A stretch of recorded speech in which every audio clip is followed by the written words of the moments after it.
Earthquake insurance. Guys, California has over 2,000 known faults, producing an average of about 100 earthquakes per day. It's really just a matter of when, not if, another large quake will occur. I'm always asked, do I need earthquake coverage? And well, I gotta be honest, in some states that probably is a pretty challenging question. I think here in California, it's pretty much a given that if it was affordable, most of us would like to be covered for the event of an earthquake. Truth is, your homeowner's policy does not cover you for earthquake losses. Therefore, you will have to pay out of pocket to repair any damage to your home from an earthquake, assuming you don't have an earthquake policy. Even worse, you may be displaced from your home while the damage is being repaired. Who will actually pay for that on top of your mortgage payment? Well, that's right. Your earthquake policy can cover those extra living expenses as well and allow you to continue your life while one of your greatest assets is being repaired and or rebuilt. Now, one area I find that just seems to be of great confusion to many consumers out there on earthquake coverage is the deductible. It's not based, as many would assume, on the damages that occurred. Okay? For example, I think most believe that if you suffered, say, $100,000 in damage and you had a 15% deductible on your policy, that you'd only have to pay $15,000, right? And trust me, I wish it did work like that. It's actually based on what's called the dwelling replacement cost that's listed on your homeowner's policy.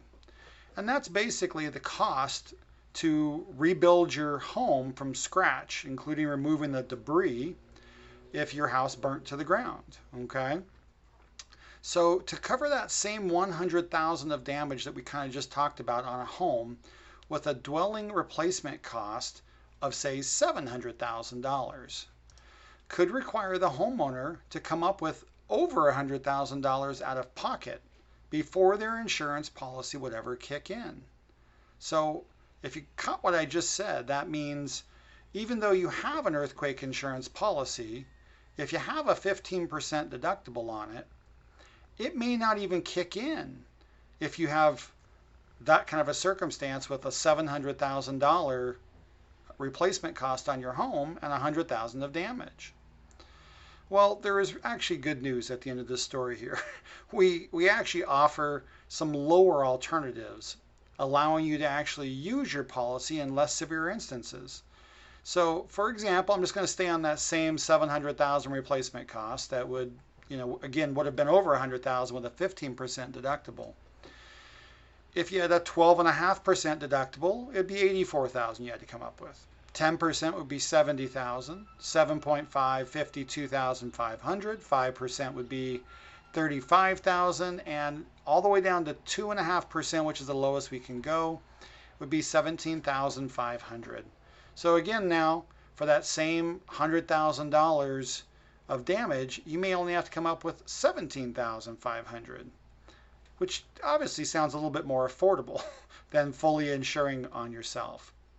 So realistically, guys, unless it's the monster quake, of course, that we all worry about and your home is level to the ground, there is a good chance that if you have a 15% deductible, that may actually cost more out of your own pocket to repair your home than what you actually have in insurance there, okay, before it kicks in.